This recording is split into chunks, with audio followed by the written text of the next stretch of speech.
Pemirsa, tidak boleh sembarangan saat menemukan benda purbakala. Ada aturan dan juga prosedur saat warga menemukan peninggalan bersejarah. Kita akan mengupas beberapa hal terkait dengan cagar budaya di Indonesia dan seperti apa prosedur penemuan benda bernilai sejarah sesuai dengan undang-undang yang sudah diatur. Kita akan lihat terlebih dahulu karena beberapa kasus temuan yang ditemukan dalam beberapa pekan terakhir.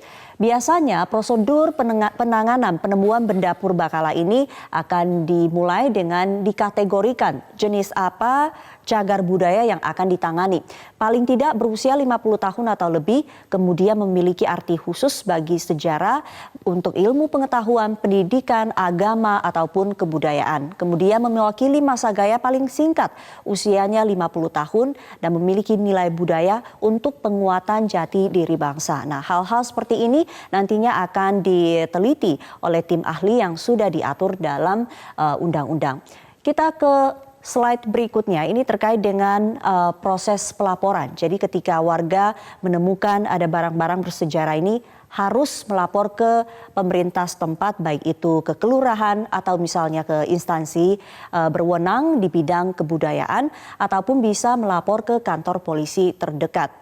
Kita ke prosedur berikutnya. Setelah ada laporan dari warga, maka temuan ini akan ditindaklanjuti oleh tim ahli yang berada di bawah Kementerian Pendidikan dan Kebudayaan. Boleh kembali lagi ke slide berikutnya. Bagaimana prosedur penanganan setelah ada laporan dari warga? Pelaporan penemuan benda purbakala ini ada batasan waktunya. Paling tidak 30 hari sejak ditemukan sudah harus dilakukan ekskavasi. Nah, instansi terkait ini bisa menindaklanjuti dengan ekskavasi atau pengecekan langsung ke lapangan oleh tim ahli. Kemudian penemuan yang tidak dilaporkan ini maka akan diambil alih oleh pemerintah. Jadi ada aturan mainnya yang sudah diatur dalam Undang-Undang Nomor 11 Tahun 2010 tentang cagar budaya. Kita ke data berikutnya. Ini mengenai jenis atau banyak sekali cagar budaya di Indonesia yang terawat maupun yang tidak terawat. Kita ambil data dari Lokadata, beritaTagar.id, 4.400 lebih cagar budaya yang kita miliki. Yang terawat berdasarkan hukum ini ada 81,2%, sementara yang tidak terawat atau tidak berdasar hukum ada 87,8%. Kita kembali ke data berikutnya. Ini adalah penyebaran temuan-temuan cagar budaya yang ada di Indonesia. Memang paling banyak ditemukan ada di Jawa Tengah, 302 cagar budaya, termasuk banyak sekali situs peninggalan. Kemudian di Sumatera Selatan 126 cagar budaya. Yang lagi heboh belakangan ini adalah adanya temuan perhiasan di lokasi bekas kebakaran lahan dan hutan di Kabupaten Ogan Komering Ilir di Sumatera Selatan. Termasuk juga di Aceh, banyak sekali cagar budaya yang ditemukan di sana, ada 116, kemudian di Kalimantan juga ada 73. Jawa Timur termasuk juga banyak cagar budaya yang ditemukan 118, dan yang terakhir ada di Sulawesi Selatan yaitu 103 cagar budaya. Dan pemirsa, menanggapi sejumlah peristiwa terkait dengan penemuan benda-benda langka sepekan terakhir ini, pertanyaan besar kemudian muncul. Sejauh apa perhatian dan juga penanganan pemerintah dalam melindungi benda-benda yang memiliki nilai sejarah dan budaya bangsa? Kita akan membahasnya dengan Dr. Yunus Satrio Atmojo, arkeolog senior Indonesia yang sudah tersambung melalui Skype. Selamat pagi, Pak Yunus. Selamat pagi. Ya, Pak Yunus, kalau kita lihat belakangan yang ditemukan di Kabupaten Oki, Sumatera Selatan, banyak warga sudah mulai berburu harta katanya, karena penemuannya ini adalah bentuknya perhiasan. Sudah ada informasi terkait dengan hasil ekskavasi di lapangan?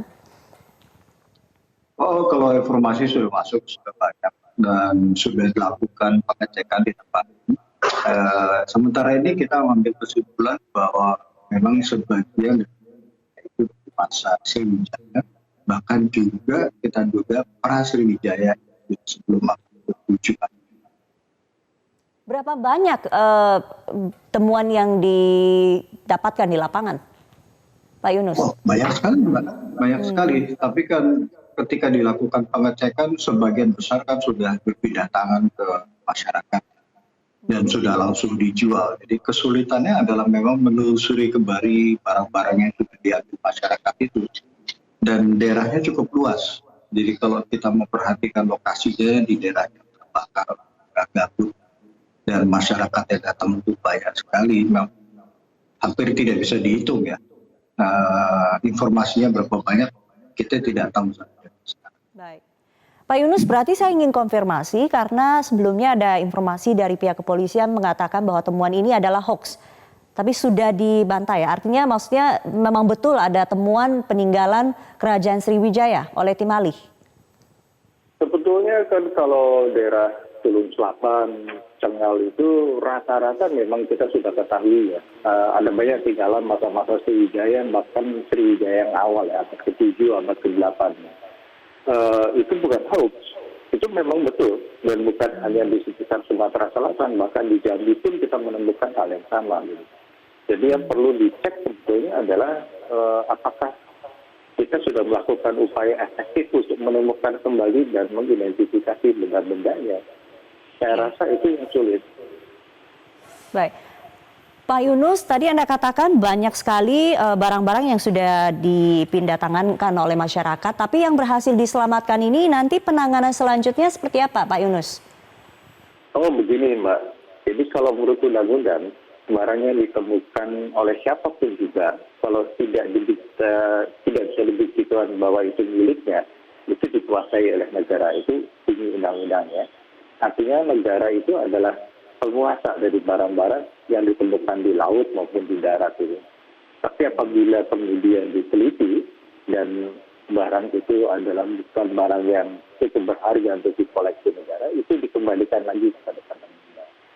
Tetapi kalau memang berharga, pemerintah bisa memberikan ganti rugi atau sekarang istilahnya ganti untung untuk masyarakat. Sulit tidak untuk menelusuri keberadaan barang-barang temuan yang sudah diambil oleh masyarakat? Rata-rata sulit, karena cepat berpindah tangan ya. Itu selalu ada kolektor di lapangan yang tugasnya adalah menghubungi masyarakat, kemudian mengumpulkan barang yang ditemukan dan langsung dibayar cash di situ. Dalam waktu 1-2 hari sudah pindah ke tempat lain.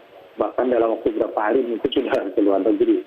Sulit sekali kita menelusuri barang itu satu persatu ya, karena ukurannya kecil-kecil. Contohnya manik-manik yang kemarin rame dibicarakan, berasal dari Timur Tengah, kemudian dari Mesir, itu yang saya dengar. Karena ukurannya kecil, kan mudah sekali berpindah tangan. Baik, Pak Yunus, sejak informasi beredar adanya temuan perhiasan di lokasi bekas kebakaran, kemudian warga beramai-ramai berburu harta di situ dan fenomena seperti ini sepertinya dari 10 tahun yang lalu sudah ada di Sumatera Selatan. Edukasi, sosialisasi yang dilakukan sejauh ini seperti apa, Pak Yunus? Sudah sering ya, kita sudah sering mengikuti edukasi masyarakat, baik di tempat ditemukan objek maupun dengan teman-teman yang di pemerintahan gitu. Tetapi kali ini karena daerahnya sangat luas ya, itu kan daerah rawa dan masyarakat itu tinggal terpencar-pencar. Jadi belum tentu semua mereka bisa memperoleh akses informasi itu.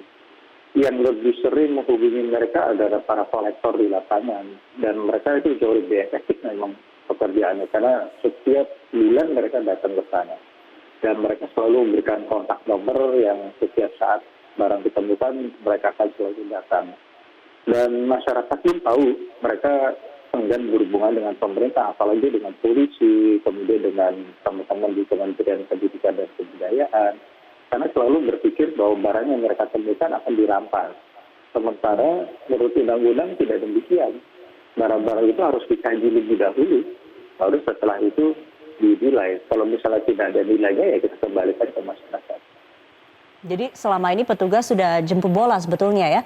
Baik, terima kasih Pak Yunus untuk waktunya di Metro Pagi Prime Time. Nanti kita akan tunggu hasil penelitian di lapangan seperti apa peninggalan yang ditemukan belakangan ini di Kabupaten Oki. Terima kasih untuk waktunya. Berpikir bahwa barang yang mereka temukan akan dirampas. Sementara menurut undang-undang tidak demikian. Barang-barang itu harus dikaji lebih dahulu, baru setelah itu dinilai. Kalau misalnya tidak ada nilainya ya kita kembalikan ke masyarakat. Jadi selama ini petugas sudah jemput bola sebetulnya ya. Baik, terima kasih Pak Yunus untuk waktunya di Metro Pagi Prime Time. Nanti kita akan tunggu hasil penelitian di lapangan seperti apa peninggalan yang ditemukan belakangan ini di Kabupaten Oki. Terima kasih untuk waktunya.